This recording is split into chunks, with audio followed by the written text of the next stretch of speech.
कर्मयोग याच्यात दोन शब्द आहेत बघा. एक आहे कर्म आणि दुसरं आहे योग. कर्म प्लस योग म्हणजे कर्मयोग. कर्म म्हणजे काय? काम, कर्तव्य जे आपण रोज करतो ते. योग म्हणजे काय? योग म्हणजे जोडणं, योग म्हणजे स्वतःला विसरणं, योग म्हणजे मीच संपणं, योग म्हणजे एकत्व, योग म्हणजे आत्मा आणि परमात्म्याचं एकत्रीकरण येणं, योग म्हणजे जीवाचं शिवाशी मिलन होणं. मग कर्म प्लस योग याचा अर्थ काय आहे? तर दोन अर्थ आहेत त्याचे. एक, काम करता करता योगाची अवस्था येऊ द्या.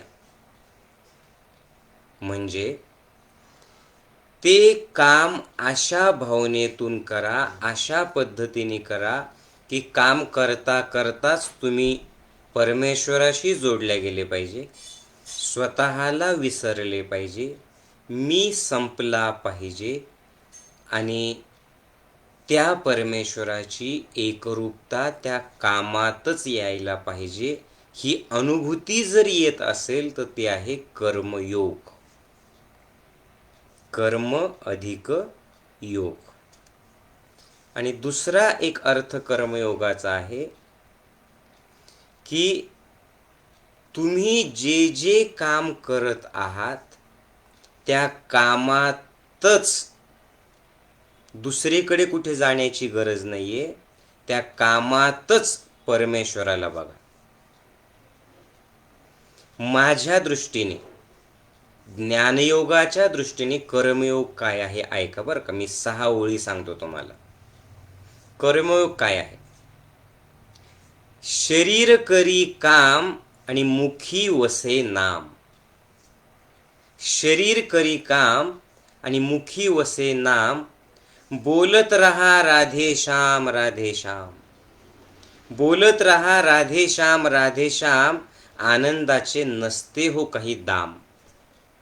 आनंदाचे नसते हो काही दाम. कार्यच जर बनले राम, कार्यच जर बनले राम, तर तुमचं घरच बनेल मंगलधाम. तुमचं घरच बनेल मंगलधाम. याला म्हणतात कर्मयोग. हे आहे मी जो अनुभव घेतोय त्याच्यातून.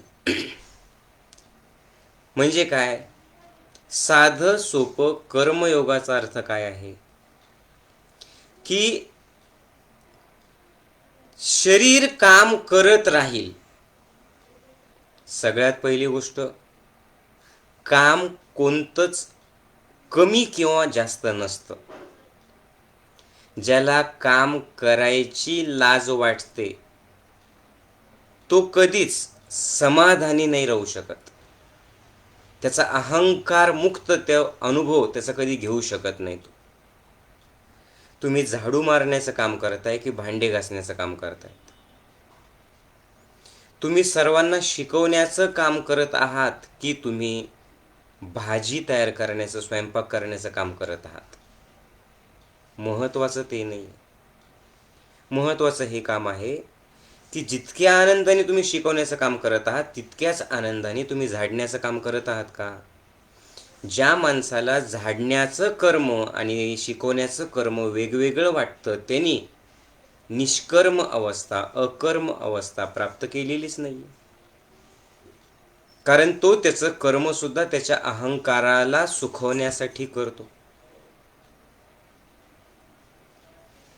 आपल्यापैकीच एक जण मला म्हणे की ज्ञानयोगाच्या शिक्षकाचं कर्म काय आहे, काम काय आहे? मी त्याला सांगितलं जे समोर असेल ते काम. मग संडास स्वच्छ करायचं काम समोर आपल्याला दिसलं तर सांगण्याची गरज नाही पडली पाहिजे, ते सुद्धा आपण तितक्याच आनंदाने करायला पाहिजे. रांगोळी काढावंसं जर काम कोणी करत नसेल आणि ते जर आवश्यक असेल तर ते देखील ज्ञानयोगाच्या शिक्षकाला जमलं पाहिजे. तितक्याच आनंदाने त्याला हसता, नाचता, गाता, शिकवता, स्वतःला विसरता यायला पाहिजे. आणि काम करताना मी ते करतोय हा भावच नाही पाहिजे. आणि सगळे जेवढे जेवढे पूर्वीच्या काळचे लोक आहेत ते हेच करायचे ना. शरीर करी काम आणि मुखी वसे नाम. तुम्ही साधा एक प्रयोग करा, आजपासून सुरुवात करा. मी तुम्हाला खरंच सांगतो की तुमचे 90% आजार तर तुम्हाला येणारच नाही आणि हे केल्याशिवाय तुम्हाला कळणार नाही. 6 ओळींपैकी पहिल्या 2च ओळी तुम्ही फक्त अनुभवा. शरीर करी काम आणि मुखी वसे नाम. या क्षणापासून तुम्ही जे जे काही काम करत आहात ना, ते सगळे काम करताना, ते झाडणं असो, ते घड्या करणं असो अंथरुणाच्या, ते गाडी साफ करणं असो, स्वयंपाक करणं असो, गाडी चालवणं असो, नाहीतर दुसरं कुठलं काम असो, ऑफिसमधलं नाही तर बाहेरचं, शरीराला काम करत राहू द्या. शरीर करी काम आणि मुखी वसे नाम. आणि मुखातून तुम्ही जिथं तुमची श्रद्धा आहे बस त्याचं नाव घेत राहा. नंतर सगळ्या संतांनी काय सांगितलं, जब किसी का काम राम बन जाता है तो उसे परमात्मा खोजना नहीं पड़ता, परमात्मा उसकी आंखों में दिख जाता है. कामाला राम बनवलं तर परमेश्वराच्या शोधण्याची गरज पडत नाही. त्याच्या कृतीतून, त्याच्या श्वासातून, त्याच्या डोळ्यातून, त्याच्या शब्दातून जिथे पाहावा तिथे परमेश्वराशिवाय दुसरं काहीच नसतं. आणि ज्यावेळेस मी सांगतो नाम घ्या, हे शिबिर किंवा हा सत्संग कुठल्या एका जात धर्मासाठी नाही आहे.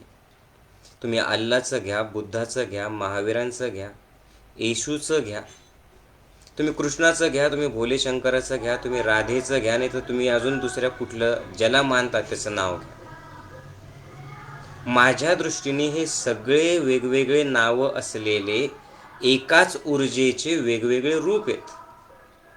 मग हे जे वेगवेगळे रूप आहेत त्या रूपांमध्ये न अडकता त्याच्यामधली जी अरूप तत्व आहे त्या अरूप तत्वाविषयी मी बोलतोय. तुम्ही कुणाचंही नाव घ्या, पण जर कर्मयोगाची अनुभूती घ्यायची असेल तर काय पाहिजे, शरीर करी काम आणि मुखी वसे नाम. तुम्ही करून बघा. साधा स्वयंपाक तुम्ही करतायत, स्वयंपाक अगदी भाज्या कट करतायत, तुम्ही बोलत राहा, अगदी आनंदाने बोलत राहा, राधे गोविंद कृष्णा मुरारी नंदा नंदा राधे गोविंदा, राधे गोविंदा साई मुकुंदा. मध्येच खाता खाता साई मुकुंदा मुरा. पण खरंच सांगतो हे केल्याशिवाय कळणार नाही. त्या स्वयंपाकाची क्वालिटी बदलून जाईल हो, तो स्वयंपाक प्रसाद बनून जाईल.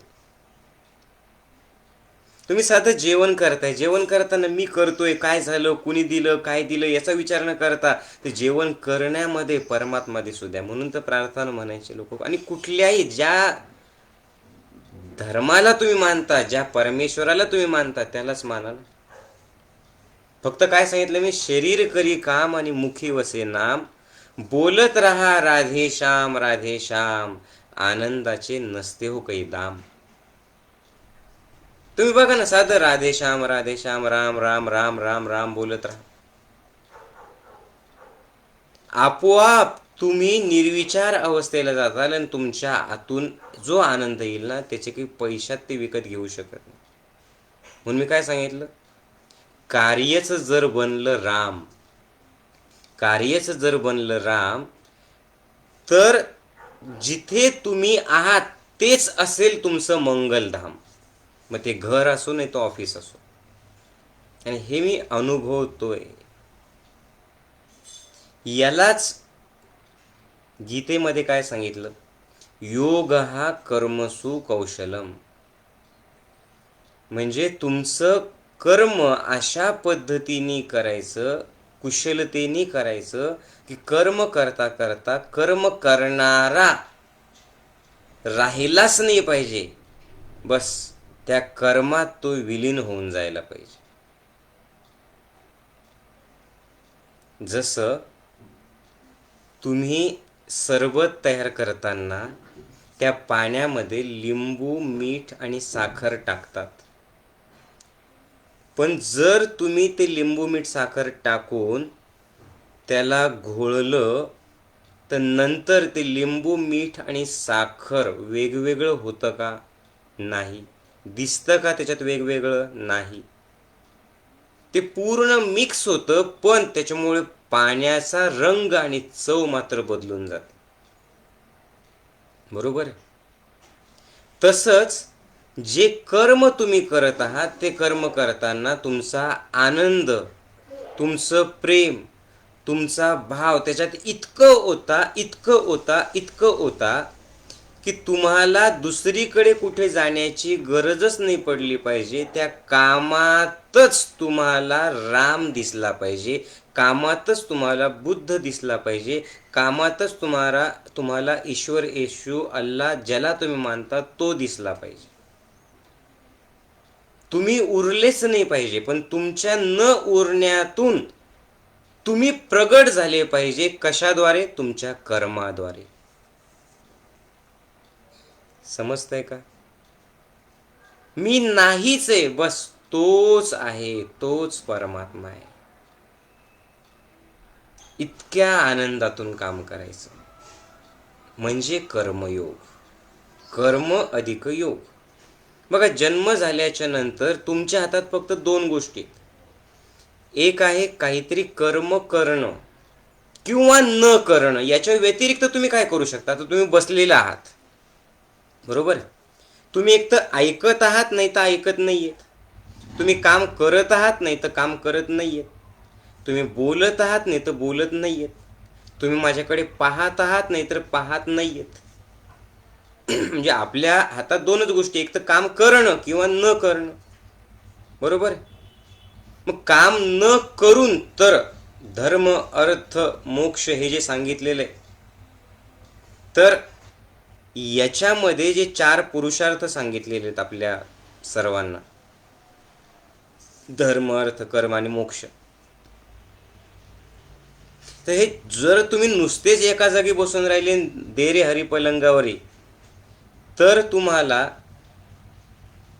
काही मिळणारच नाही. पण ज्या वेळेला तुम्ही काहीतरी काम करताल त्यावेळेला जीवनात तुम्हाला जे हवंय ते मिळेल. मग कर्मयोगाचा अर्थ काय आहे? की तुम्हाला जे हवं आहे त्यासाठी कर्म न करता किंवा कुठली अपेक्षा कर्माची मधून न ठेवता किंवा काहीही विचार न करता जे कर्म आहे ते फक्त अकर्म अवस्थेत करणं म्हणजे कर्मयोग. मी पुन्हा एकदा सांगणार आहे तुम्हाला. काय सांगितलं मी? दोन गोष्टी तुमच्या हातात, एक तर कर्म करणं किंवा न करणं. पण कर्म प्लस योग म्हणजे काय? कर्म अशा पद्धतीने करा की ते मी केलंय हा भावच नाही पाहिजे. मग कोण करतय? करत कुणीच नाही, करून घेतय कोण? तो परमात्मा. मी नाहीच आहे, बस तो आहे, तो करून घेतोय माझ्याकडनं.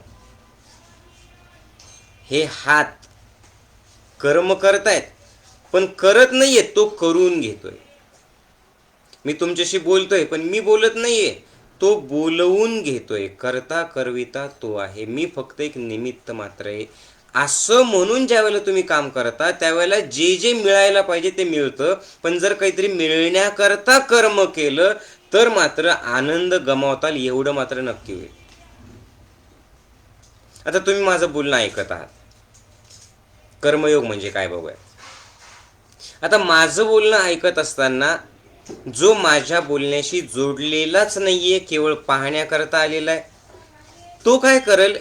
हे जे ऐकण्याचं कर्म आहे हे कर्म त्याचं 100% होणार नाही. कारण मी एक वाक्य बोललो तर तो त्याला त्याच्या ज्ञानाने पडताळून बघेल. तो कदाचित विरोध करत राहील कारण तो माऊलीशी जोडलेला नाही. आणि मी जे बोलतोय ते समजून न घेता एक तर त्याचं बोलणं प्रूव्ह करणं किंवा माझं बोलणं चूक ठरवणं किंवा याच्यात लक्षच न देणं, याच्याकडे त्याचं लक्ष असेल. पण दुसऱ्या पद्धतीने काय आहे? कर्मयोग म्हणजे काय? कर्मयोग म्हणजे ज्या वेळेला मी तुमच्याशी बोलतोय त्यावेळेला माझ्यासोबत तुम्ही इतके एक झालात की माझं बोलणं आणि तुमचं ऐकणं हे काम वेगवेगळं न राहता त्या श्रवण करण्यातून तुम्ही स्वतःला विसरून गेले आणि श्रवण करता करता करता माऊलीजी आणि तुम्ही हृदयानी विचारानी मनानी एक झाले. आता आली तुमची शून्यावस्था. म्हणजे हे श्रवण करण्याचं कर्म अकर्म झालं आणि त्या अकर्मातूनच तुम्हाला कर्म करतानाच शून्यावस्थेचा, ध्यानाचा आणि परमेश्वराशी जोडल्या गेल्याचा अनुभव आला. व्यावहारिक सांगतो तुम्हाला.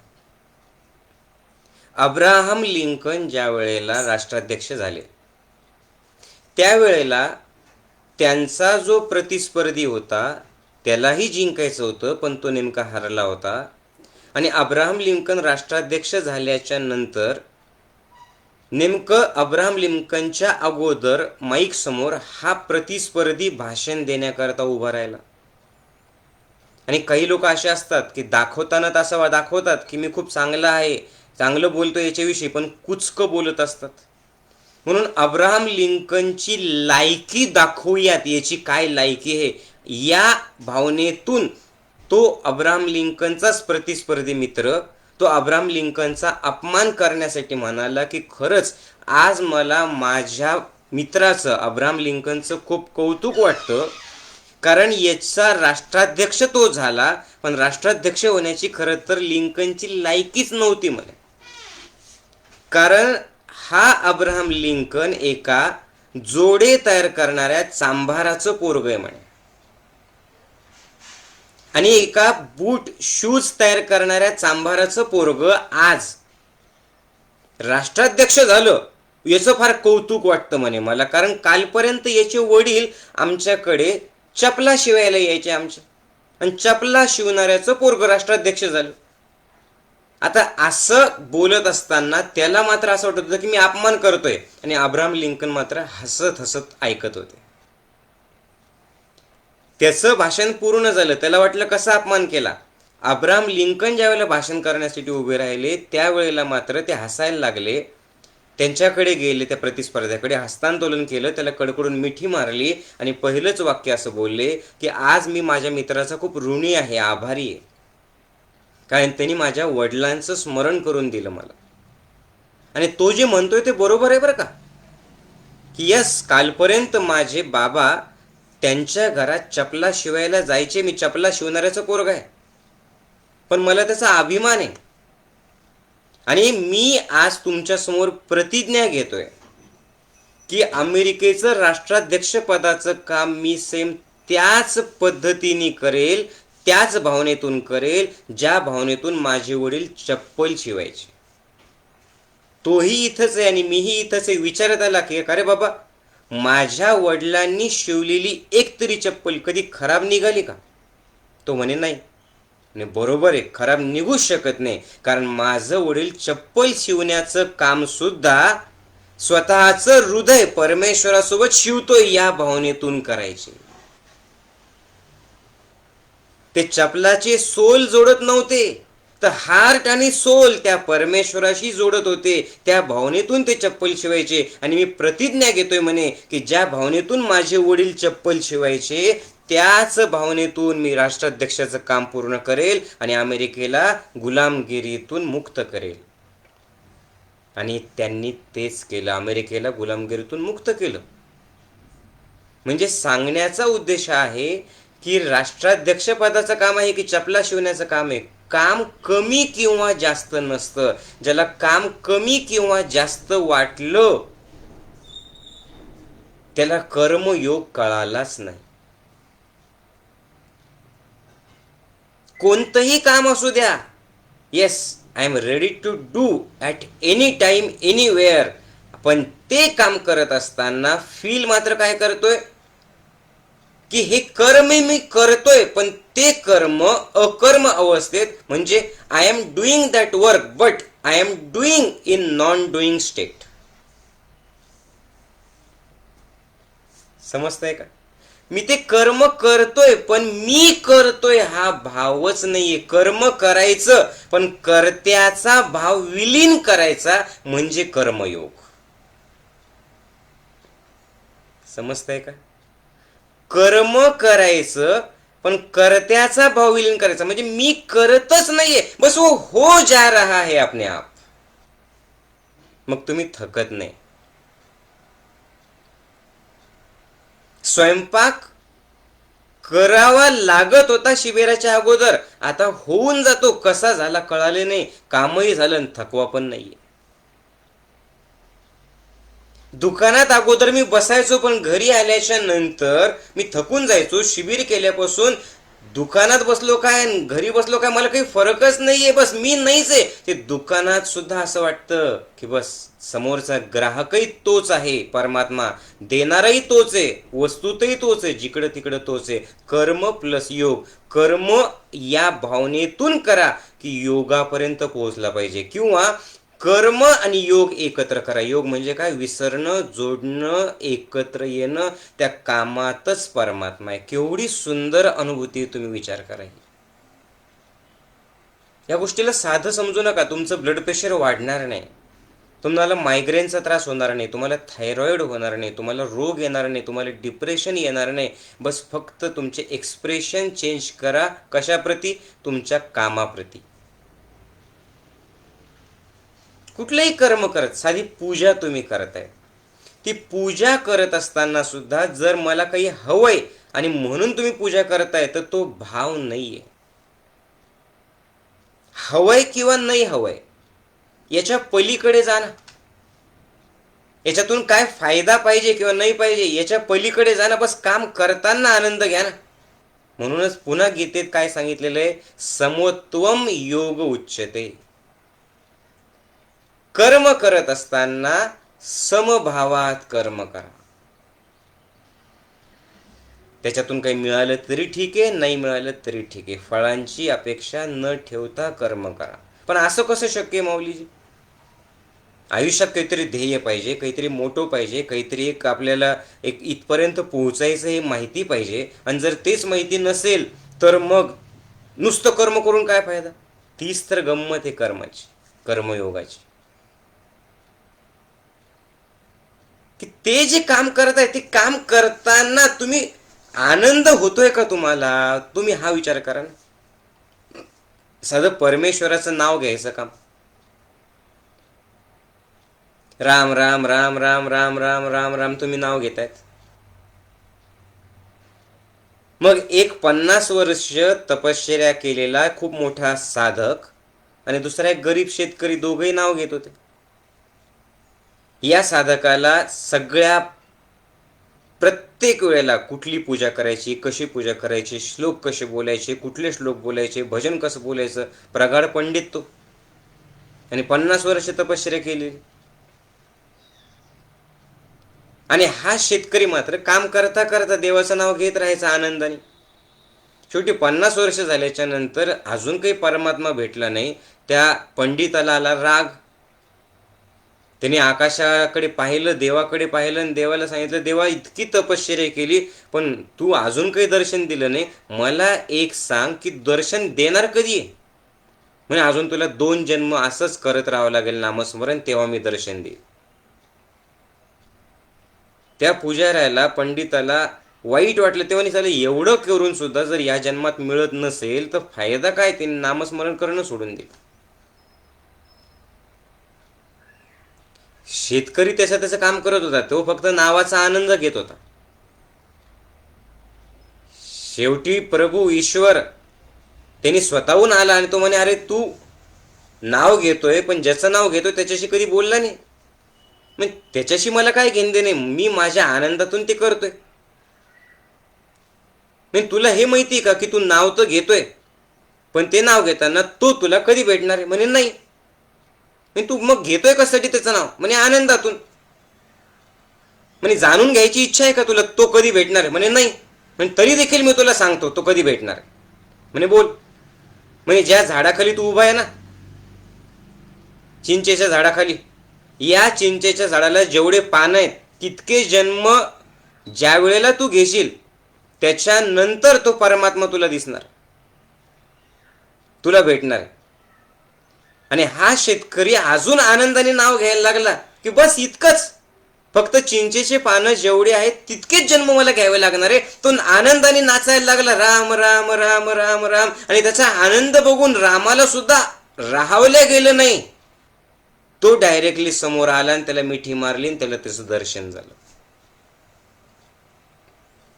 सांगण्याचा उद्देश आहे की पूजा करतायत की स्वयंपाक करतायत, अभ्यास करतायत की जॉब करतायत, तुम्ही कर्म करताना कर्मातच अकर्म अवस्थेत जाऊन काम करतायत का? नाही तर तुम्ही बघा ना,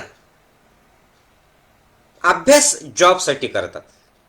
बघा बरं का, ज्यावेळेस मी अभ्यास करतोय त्यावेळेस अभ्यासाचा आनंद घेत नाही, ज्ञान घेण्याचा आनंद घेत नाही. अभ्यास जॉबसाठी करतोय. आणि जॉब ज्या वेळेला करतोय, बघा अभ्यास कशासाठी करतोय? जॉबसाठी, की जॉब मिळाला पाहिजे. बरं जॉब कशासाठी पाहिजे? तर जॉब करताना जॉबचा आनंद घ्या ना. नाही, जॉब पैसे कमवण्यासाठी. कसं धावतोय, कसं पुढे पुढे ढकलतो बघा. बरं ठीक आहे, पैसे, ठीक आहे, पैसे कमवले तर आनंद घ्या त्याचा. नाही, पैसे आता खर्च करायचं कसं, त्याचं नियोजन. आणि पैसे गेले की पुन्हा जॉबकडे वळायचं, की आता पुन्हा पैसे कधी येतील, आनंद कुठे? याच सगळ्या गोष्टी कर्म अधिक योग, योग हा कर्म सुकौशल्य. म्हणजे तुम्ही इतक्या आतून, इतक्या आनंदाने, इतक्या प्रेमाने, इतक्या उत्साहाने कर्म करा. आणि ते कर्म करताना कमी आणि जास्त कमाला असं ठरवू नका, की ते कर्म करता करता मी नाहीच आहे हा अनुभव मी स्वतः घेतोय. आणि मला त्याचा अनुभव येतोय की ज्यावेळेस, म्हणजे मी आता तुमच्याशी बोलतोय, माझ्यासमोर एक व्यक्ती का 100 लोक, मला फरक पडत नाही. मी चैतन्यवनात शिबिर घेतोय की दुसऱ्या गावांना शिबिर घेतोय, मला त्याचा फरक पडत नाही. मी शिबिर घेतच नसतो, मी फक्त एक माध्यम बनून जातो, मी फक्त शून्य होऊन जातो. आणि मला जाणवतोय की तो माझ्या माध्यमातून बोलून घेतो, मला काही करण्याची गरजच पडत नाही, तो आपोआप सगळ्या गोष्टी करून घेतो. याला म्हणतात कर्मयोग, कर्म अधिक योग. किती सुंदर अनुभूती बघा ही, की अशा भावनेतून कर्म करा, की कर्म करत राहा, पण ते कर्मातून मला काही मिळालंच पाहिजे किंवा नाही मिळालं पाहिजे याचाही विचार न करता, बस जे आहे, तुम्ही खेळतायत तर खेळण्यातला आनंद घ्या, तुम्ही ऐकतायत तर ऐकण्यातला आनंद घ्या, तुम्ही स्वयंपाक करतायत स्वयंपाक करण्यातला आनंद घ्या, तुम्ही जेवतायत तर जेवताना 100% त्याच्यात राहा. किती मजा आहे बघा ना. आणि सगळ्या संतांनी हेच सांगितलं ना, कांदा मुळा भाजी अवघी विठाई माझी. कामं सोडू नका, काम सोडून कुठे पळायचं नाही. कर्मयोग म्हणजे काय? योगाची अनुभूती. योग म्हणजे काय सांगितलं मी? मीला विसरणं, परमेश्वराशी जोडणं, जीव शिव एक होणं आणि शून्यावस्था येणं. कशातून यायला पाहिजे? कर्म. आणि त्यासाठी सोपा उपाय काय सांगितलं तुम्हाला? शरीर करी काम आणि मुखी वसेना. आणि याची सुद्धा प्रॅक्टिस करावी लागते.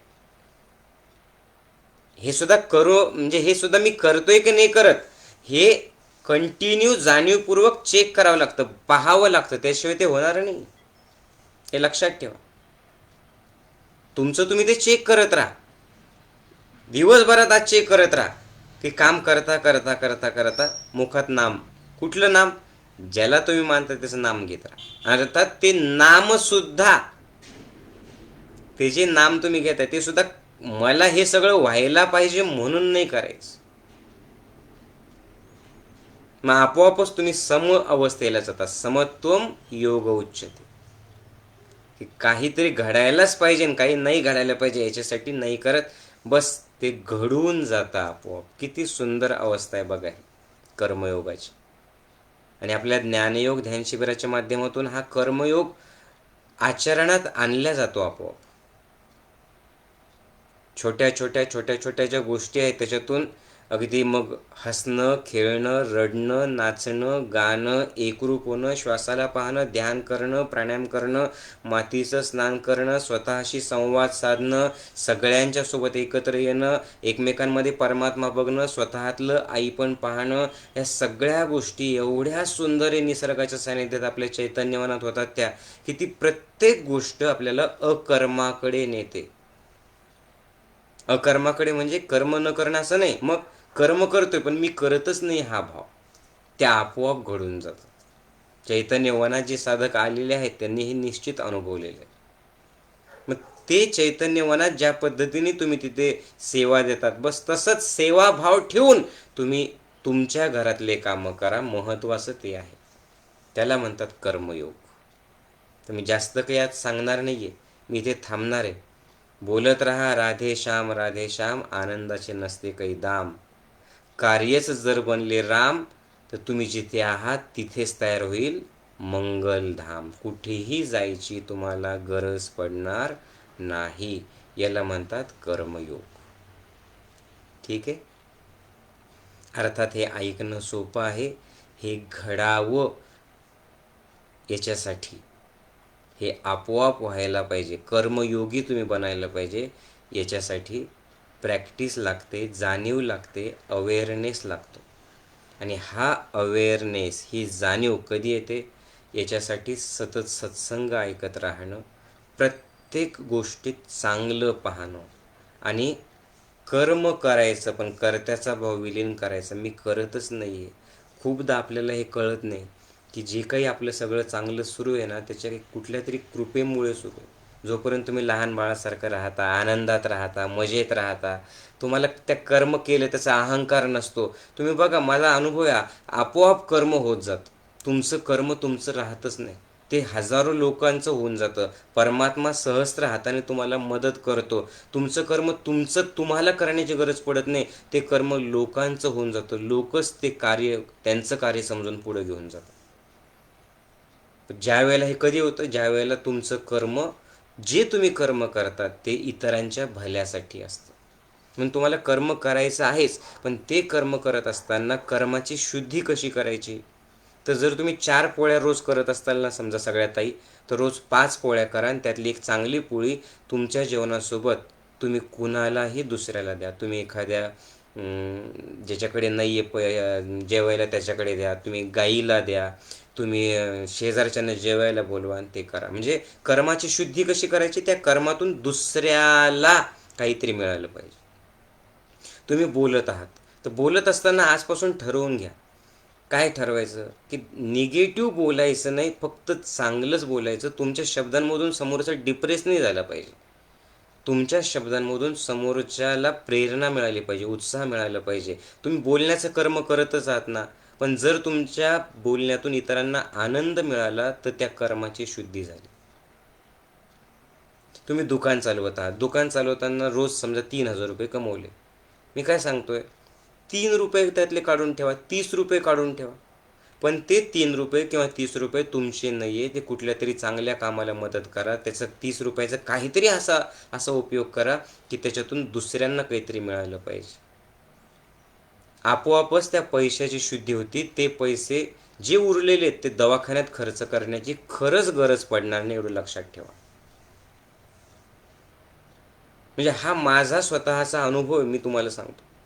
तुम्ही जर कष्टातून भलेही कमी पैसे कमवा, पण कष्टातून जर कमवले आणि त्या कमाईच्या पैशातून सुद्धा 1 पैसा, 100 रुपये कमवले तर 1 रुपया तुम्ही जर काढून ठेवला ना, तर तुमचे दवाखान्यात पैसे खर्च होत नाही. किंवा त्या घरातले लोक ते जे आहेत ना, तो कर्मयोगी, त्याला व्यसन करावं असं वाटणार नाही. हे जे व्यसन करतात, दारू ढोसतात, तंबाखू खातात, तुम्ही बघा, म्हणजे ज्या वेळेला तुम्ही ते कर्म करता, 500 रुपये रोज कमवायचा आणि घरी किती द्यायचे? 50 रुपये, बाकी सगळे दारूवरती उडवायचे. का बरं? कारण कर्मयोग त्यांना कळालंच नाही. म्हणजे हे कर्मयोग काही संसार सोडण्यासाठी नाहीये. संसारात राहून कर्म जर सगळ्यांचं चांगलं व्हावं हा भाव, आणि दुसरं मी करतच नाहीये या भावनेतून जर ते कर्म केलं, तर ना तुम्हाला व्यसन करण्याची गरज पडेल, ना तुमचे पैसे दवाखान्यात खर्च होतील. उलट त्या कर्मातून, त्या पैसे कमवण्यातून आनंदाने आनंदच मिळेल. हा माझा अनुभव आहे स्वतःचा. हा हजारो साधकांचा अनुभव आहे. की तुम्ही बघा, तुम्ही काय काम करत आहात, त्यात इतरांना काय देऊ शकता, तुम्ही काय सेवा करताय. 24 तास परमेश्वराने तुम्हाला दिले.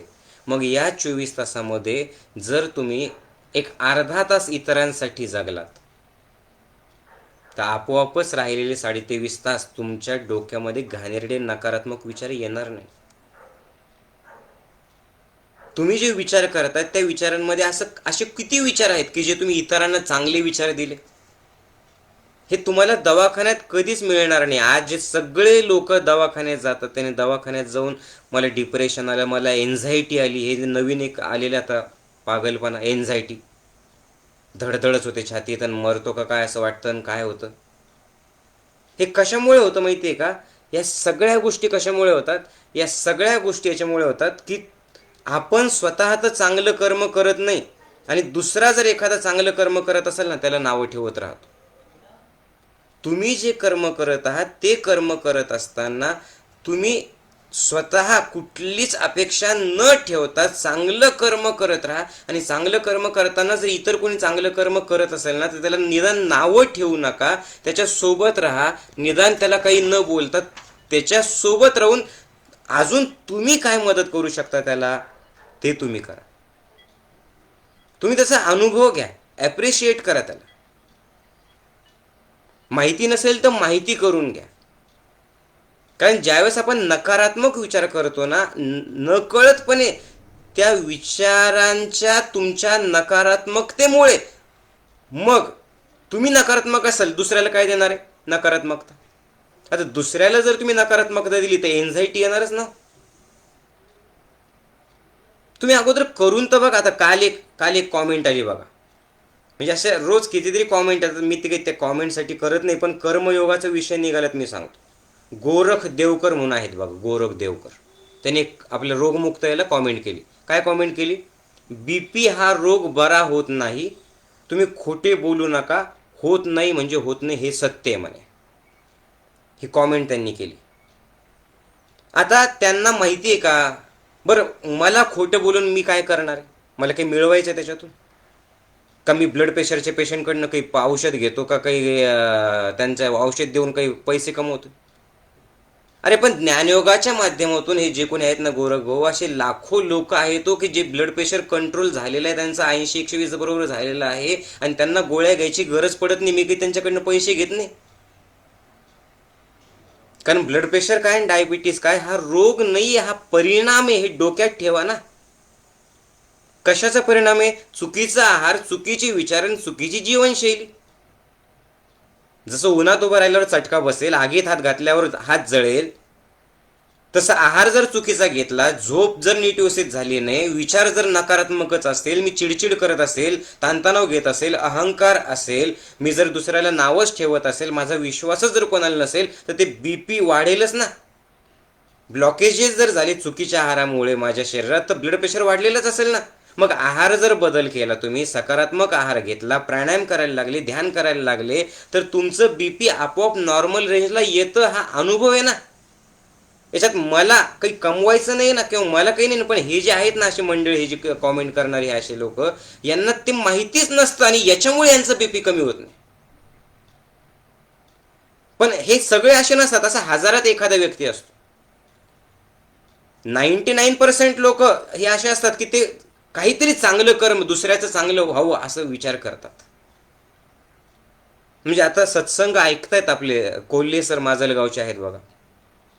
म्हणजे कधी कधी असं वाटतं की खरंच परमेश्वराने किती मोठी कृपा केलेली आपल्या हे ज्ञानयोग देऊन. माझ्यावरती डोळ्यात पाणी येतं अक्षरशः माझ्या. कोल्हे सरांना कोरोना सदृश सगळे आजार म्हणजे त्यांचं ते झालेलं होतं त्यांना. आणि त्यांचा इतका विश्वास ऐकतायत सध्याला सर, मला वाटतं इतका विश्वास त्यांचा की नाही माऊली बस तुम्ही आहेत ना बस. म्हटलं कोल्हे सर दवाखान्यात जा. नाही म्हणे, आपला 3 दिवसाचा जो उपवास आहे ना, तो 3 दिवसाचा उपवास मी करणार. मी त्यांना म्हटलं की गुरुजी तुम्ही 3 दिवसाचा उपवासाने एवढा विश्वास दाखवला ना, मी तर ऑलरेडी 3दा केलेला आहे, तुमच्यासोबत मी सुद्धा तो उपवास करतो. आणि सरांचा आवाज इतका असा झालेला होता, माऊली माऊली माऊली अशा पद्धतीने बोलत होते. आणि शेवटी ते एकदा मला सर बोलले की माऊली मी वाचेल ना याच्यातून, मी जगेल ना याच्यातून. मी म्हटलं अरे तुम्ही काळजी कशाला करा, तुम्ही फक्त करा. नंतर ते दवाखान्यात गेले, त्यांना न्यूमोनिया झालेला होता. पण एवढं सगळं होऊन सुद्धा त्यांचा कोरोनाचा रिपोर्ट निगेटिव्ह आला. त्यांना एवढा आनंद झाला, त्यांनी फोन केला आणि ते इतकं रडत होते, त्याचं म्हणजे कॉल रेकॉर्डिंग जर तुम्हाला ऐकवलं ना तर तुमच्या डोळ्यात पाणी येईल. ते इतकं रडत होते की माऊली तुम्ही आईसारखा माझ्यासोबत राहायला, तुमच्यामुळे हे सगळं झालं. आणि मी त्यांना सांगितलं की अरे माझ्यामुळे नाही, बस मी सुद्धा प्रार्थना करत होतो की या सरांचं चांगलं व्हायला पाहिजे. मग सरांचं आणि माऊलींचं हे जे हृदयापासूनचं एकत्र येणं आहे ना, याला कर्मयोग म्हणतात माझ्या दृष्टीने. कुणीतरी काहीतरी चांगलं कर्म करतं याच्यावरती विश्वास ठेवा हो. त्याचे पाय ओढू नका अजून खेकड्यासारखे, की मी तर करणार नाही, हम तो डुबेंगे सनम, बस आपको लेके डुबेंगे. या जगात लाखो लोक असे आहेत, लाखो, की जे आपल्यापेक्षाही खूप काही करतायत, बस त्यांच्या समोर नतमस्तक होणं. म्हणजे ही विचारांची शुद्धी झाली ना की एन्झायटी येणार नाही तुम्हाला. आणि यासाठी आहे ना, तुम्ही कुठेही जा, कुठेही, पण मंदिरात गेलात, नुसतं मागितलं ना मला परमेश्वरा काहीतरी दे, नुसतं मागून येऊ नका. मग ओटा झाडून या, तिथलं परिसर स्वच्छ करून या, आपोआपच परमात्मा तुम्हाला त्या कर्मात दिसेल. गाडगे महाराजांनी याच्यापेक्षा वेगळं काय सांगितलं. गाडगे महाराज पंढरपूरला जायचे आणि पांडुरंगाच्या त्या मंदिराकडे पाठ करून बसायचे. त्यांनी सांगितलं तुमचा परमात्मा मंदिरात आहे आणि माझा परमात्मा झाडण्यामध्ये, मंदिरातल्या परमेश्वराला भेटायला येणाऱ्या सगळ्या भाविकांमध्ये मला परमात्मा दिसतो. त्यांच्यासाठी स्वच्छता केली की बस मला परमात्मा दिसतो. मग तुम्ही मंदिरात जातायत की मस्जिदीत जातायत की गौतम बुद्धांना भेटायला जातात की महावीरांना भेटायला जातात की येशूकडे जातायत, महत्त्वाचं ते नाही आहे. महत्त्वाचं हे आहे की त्याच्या पलीकडे जाऊन रोज जे 24 तास तुम्हाला दिलेले आहेत त्याच्यात असं कुठलं कर्म तुम्ही करताय की त्या कर्मातून, कर्म म्हणजे बोलणं, उठणं, बसणं, चालणं, वागणं, पाहणं, विचार करणं, विचारांच्या काहीतरी ह्या सगळ्या गोष्टींच्या पलीकडे जाऊन तुमची प्रत्येक कृती इतरांच्या चांगल्यासाठी आहे. असं तुम्ही रोज काय करत आहात याचं उत्तर तुम्ही स्वतः द्या. कुणाला द्या? स्वतःला द्या, मला देऊ नका.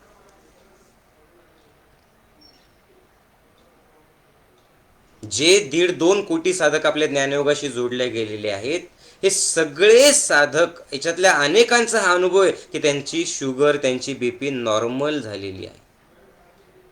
आणि कधीपर्यंत की माऊलीची कृपा वगैरे असं असं नाहीये.